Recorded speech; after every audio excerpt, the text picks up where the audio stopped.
Yeah, yeah. So how do you manage all this? You have so many interests, and you like so many different things, and you like coding, graphic design, um, business development, Web3, Web2. So how do you manage all these different, um, um, yeah, topics which you like? I mean, I know that's hard because if you're innovative, you have so many different things. What is your personal structure or personal process to manage this? That that that is a difficult question.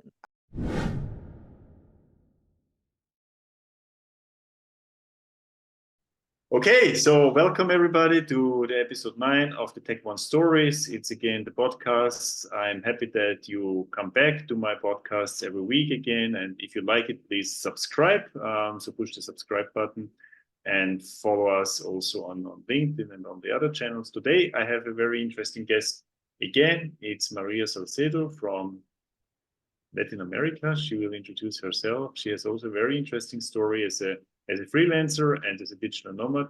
So maybe introduce yourself and then let's talk about your story and your different stations in your life. So where do you come from and why did you start as a freelancer actually? First, thank you for having me here, Werner. I'm originally Okay. from Venezuela, but right now I'm living in Barcelona, Spain. Uh, so I'm a graphic designer, but also web developer and UX designer. The thing is that I started like 7 years ago working on graphic design as a freelancer, mainly because I was in Venezuela. I actually have a background in telecommunications engineering. Mm.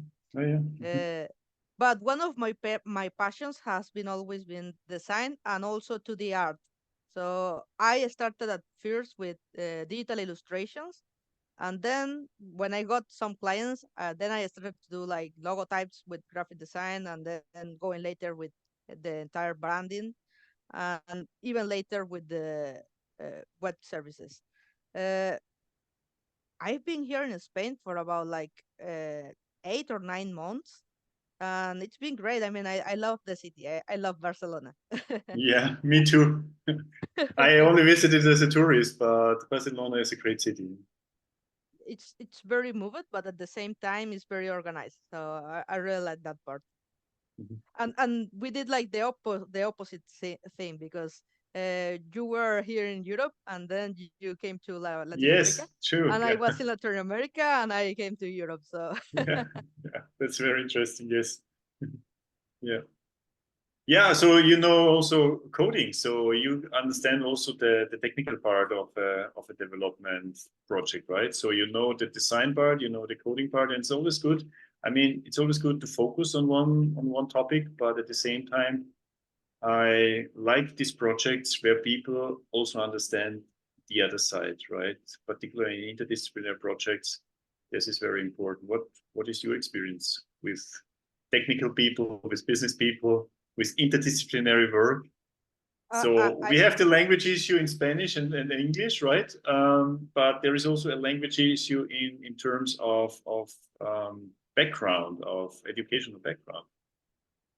uh, that's true. Actually, I think that I love working with tech companies because of that, because I know the technical part.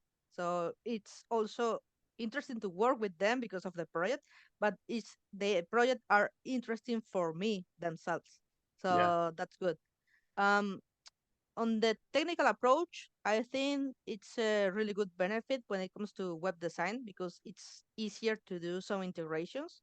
So because some animations and even some integrations, for example, adding a calendar to a website, require a little of coding. And if you don't know how to code, of course, it will take like more time to develop them. Yes. Yes. But in this case, it's easier for me. And the same goes when it is branding, when we are working around their branding for tech businesses. And of course, in Web3 businesses too, because I understand what they are going to do. And sometimes most of the founders of those businesses are technical persons themselves. So they are developers too.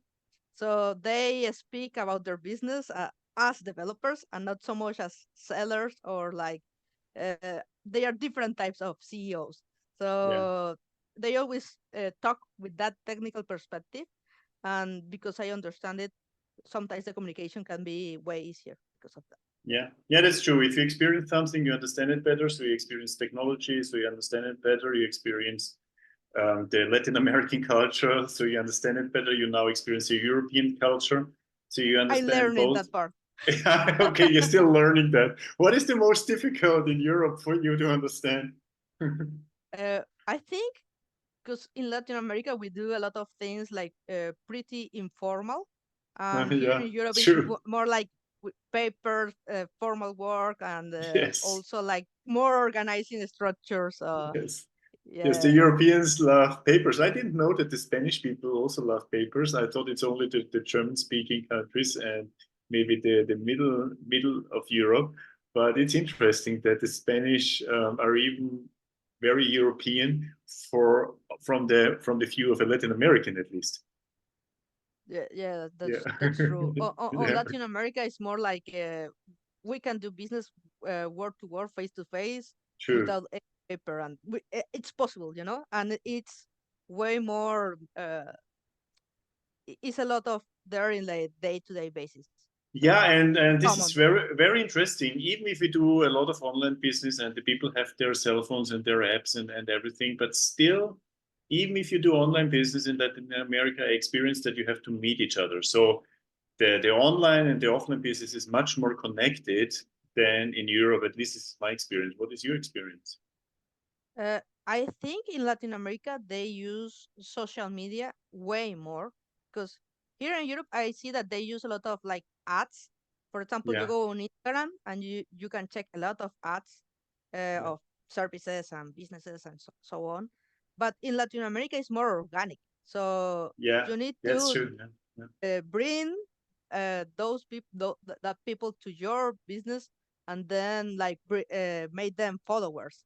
So it's different because you are making followers more organic, and you can use ads, but I mean, yeah, I think the overall concept is more organic because you have yeah, these like really good followers for a restaurant, and they are followers, like they are waiting for the next post of that restaurant. And yeah. here it's more like, yes, you can check a post or so, but it's one in a time. Yeah, that's very interesting. Yeah, it's a different attitude and a different culture of using online experience, right? And so the online business need to adapt to the way of how people experience the online world, right? Yeah, that's very interesting. Also in the US, it's different. So that's very nice to work with people from all over the world because then you find out. And you also like innovation. I know that you go to hackathons. I think you go to hackathons very often. At least I have met you very often in hackathons. Then you have a meeting, a business meeting on the side of a hackathon. So yeah, what do you like about hackathons and innovation and research? So let us know more about this. uh, I think about the hackathons is more that well, my first hackathon was interesting because I was a little afraid because I was joining as a designer, not so much as a developer. And not so much as a developer because even if I know how to code, I don't work daily like using JavaScript and everything else. And even though it was a blockchain hackathon, so we were talking about Solidity and different languages, not the usual ones. So it was interesting, but they really needed help related to UX design because even if they make the technical part good and it was like uh, the functionality was going on, the usability was different because maybe it was functional but not usable for a regular user. And also the presentation for the final deck. What I found Yeah. out with the hackathons, what does I did a lot of debugging too because I know how to code, so I know like the principal stuff. So they need some debugging, and even did a little debugging with ChatGPT because even if I didn't understood part of the process, because I know the technical side, I know how to ask ChatGPT to solve those issues. So it was an interesting opportunity, and Yeah. of course. the entire hackathon is an opportunity to again try to work on my developer skills, because as I said before, I don't work on it like every day. I work on design every day, but not coding. So it's like refreshing that knowledge. It was fun. Yeah, yeah. So how do you manage all this? You have so many interests, and you like so many different things, and you like coding, graphic design, um, business development, Web3, Web2. So how do you manage all these different, um, um, yeah, topics which you like? I mean, I know that's hard because if you're innovative, you have so many different things. What is your personal structure, or personal process to manage this? That that that is a difficult question. I don't think I have one process. Uh, Maybe what I have is that depending of the uh, month of the year too, I try to focus on a specific topic. So, for example, okay, this month I will work around design. So, of course, I Mhm. get knowledge through different like social media and reading PDF and reports, but like mainly focusing on design and then prioritizing other stuff. So, for example, right now I am not as into Web3 as 4 months ago, but because I Okay. am not like reading Web3 news every day. 4 months Yeah. ago, I was doing that, but right Ah, now, yeah. more into business development and graphic design. It's not that I abandoned Web3. It's more like priorities and focusing what knowledge to Mhm. search for. So yeah. So August or September was the month of Web3, and what is the month of December? It's the month of graphic design and business development. Or what is Business development. December? December is the month of business development. What will Yeah. come next? What is planned for January? It's the month of. uh, December is the month for planning January and February. So Okay. So what comes next? What comes in January and February? Is it uh, the month of coaching, or what will you plan? could be coaching and web design. I know that web design is there because I am already like planning Yeah. the entire sales funnel and everything else Okay. related to web Great. design. Great. Like optimizing the structure because I already have a structure, but we can improve it. So optimizing the structure for web design and now coaching. That's a good idea. Yeah. No, I like it. I like it that you have a focus every month. I typically have one focus every week because of my 12-week program, but I like it to have a month of a certain topic because then you can explore it. You can also educate yourself, and you're always exploring new fields. And I like this, to be innovative and in research all the time and not stuck or static on a certain topic. So yeah, but coaching, let me know more about your experience with coaching, maybe with coaches yourself or with coaching other people. So in both directions, what is your experience, and what do you want to to reach in that area?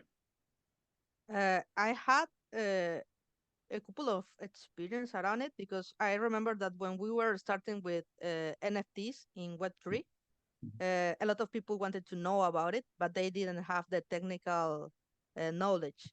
And the other thing is that some people had the technical knowledge, but they don't know like how to explain it.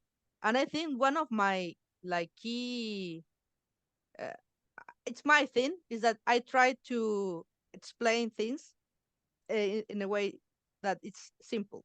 So I really like to do it. And when I was working as a university professor, that was my thing, like making complex things simple. So I remember I did like 2 or 3, not coaching sessions, but like sessions with them working around NFTs and how to create an NFT project. And then later, I know that we also have like a coaching program for 4 weeks related to LinkedIn. And of Uh-huh. course, the 12-week challenge too with you. So Yeah, yeah. that was my other experience. Yeah, that was great. Yeah, you were in the cohort number one. we will start the cohort number 3 very, very soon in January. So everybody who is interested can join the cohort number 3. We'll find it on my LinkedIn profile in the featured section, because I use it to show my most recent services. I learned this from you, actually, to use the featured section as a landing page. That's very interesting. Yeah, so we learn from each other a lot. But let me ask another question. What is a good coach for you? A good coach. I think not only the technical part of business, like the business development thing. It's not just about like the knowledge, but also like taking the persons to go out of their comfort zone. Yes. Because you Yes. can achieve So things good. if you go out of your comfort zone. And sometimes you say, yes, I'm going to do it, I'm going to do it. But sometimes you need a person, an outsider, to tell you like, no, go and do it, you know. You need to do it, so Yeah, go and do it. I like it so much because there are some coaches, they're accepted then. If somebody says, okay, I'm camera shy or whatever. So for example, I do with my participants, bringing them to making their marketing videos. So then some coaches say, okay, you're camera shy. Okay, then let's go to another topic. But you really need to keep persistent with your client, not to be too much pushing, but the right amount of pushing and taking him or her on the hand and step by step bring him to the next step out of the comfort zone. I like it very much. Yeah. So what are your strategies for guiding people? So explaining very clear. So you already told me that or us you told Yeah. us that So for already, to explain very clear. But how do you bring your clients or your coaches to the next step out of the comfort zone? What is your strategy for this? I think I bring a lot of questions Yeah. because yeah, sometimes you just need to do the right questions and they will uh, reply them and answer them themselves, you know. And that even happens to me too. So sometimes it's just doing the right questions. And what I also like about like good coaches is not just because, of course, you need to be positive and everything, but sometimes they are like too positive, and sometimes we need to check like, okay, there's an issue going and we need to solve it, right? And how can we solve it? And then we go to the process. But it's not like, oh yes, everything is good, because if everything is good, then you don't have a problem and you don't have an issue to improve, right? And we always have things to improve. So Yeah. I really like that part. So making Yeah. the right questions, and also like, yes, being positive, but to with a limit, you know, like, because we also need to solve stuff. So yeah. Yeah, it's so good. I think we almost talked 15 minutes, and we talked about many things, and we learned a lot already. And it's easy to learn 15 minutes. So it's like in the flash coaching. So I like it very much because you're so structured, right? So if you're structured and ask the right questions, then in 15 minutes you can reach many goals. And I even believe that it's better in 15 minutes than in 1 hour, 2 hours, because then you talk so much and in the end you don't know what is the main focus anymore. So yeah, thank you very much, Maria. And yeah, we will work together in Tec-One a lot. So we offer now also flash coaching in Spanish language. So we have it now in English, in German, but also in English, in Spanish language with Maria. And so yeah, if you want to know more, please write in the comments, go to our Los LinkedIn esperamos. profile. Yeah, me too. También. Very good. Perfect. Yeah. Okay. Yeah. So thank you very much and see you soon. Don't forget to subscribe and watch the next episode.